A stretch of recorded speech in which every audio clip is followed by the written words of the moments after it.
Hi, just back from another 9 mile ride, a bit further than I expected to go this morning, and things are looking good. My legs, I could feel them putting a bit of work in, so I'm hoping that they won't turn to jelly later on, but we'll see how that goes. And my knees, I could start to feel a bit when I was going up hills, but again, we've got the high power to help, so again, I would advise not avoiding that until your legs are a bit stronger.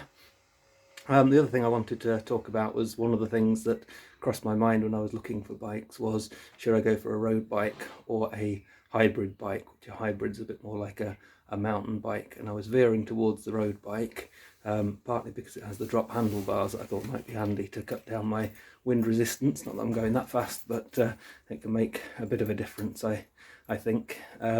But I ended up going for the hybrid, the Subway, rather than I think it was the Carrera Crossroad e-bike was the alternative. And I think I'm glad that I did for several reasons. So I don't know, I was worried about a mountain bike might have a bit more resistance, but I've not really noticed that because you've got the electric motor helping you out as well. I'm not noticing that to be too much of an issue.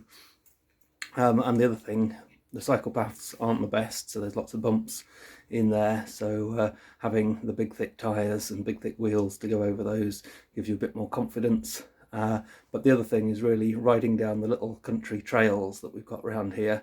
There's no mountains, I'm not doing big hills or anything like that, I'm not doing anything extreme, but just having the freedom to see a little trail, a bridleway or something, and go down there on your bike out into the fields. It's quite liberating and it's actually much more fun than cycling on on roads where would probably have been stuck with the road bike.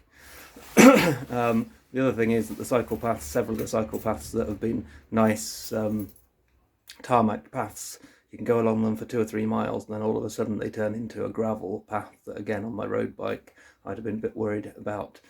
So I'm glad that I went for the hybrid stroke mountain bike, which has pretty chunky tyres and chunky wheels.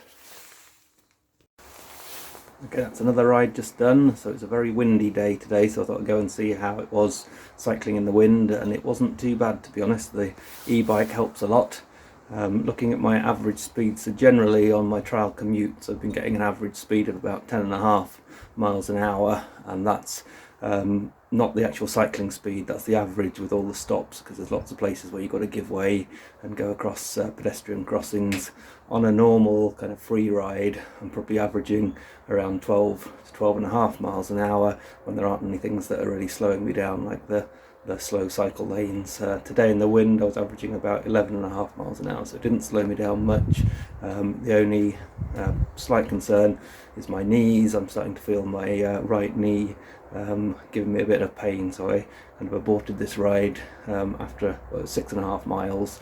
Didn't feel like going any further today, so that's as far as I've got. So I need to keep an eye on these knees and just see how they hold up, and keep doing the knee exercises to try and strengthen them and stop that being a problem, because I'd hate for me not to be able to keep up the cycling due to fitness problems with injuries, because that's what's happened to me before with running. I used to quite enjoy running, but I kept on injuring myself, and every time I start I injure myself. And the last time I tried running over Christmas this year, I managed to pull a muscle, and then that caused my back to go, and I was in immense pain for the first 3 months of this year before I could shake that back pain off. So I'm hoping that I'm not going to go down the same route with the cycling.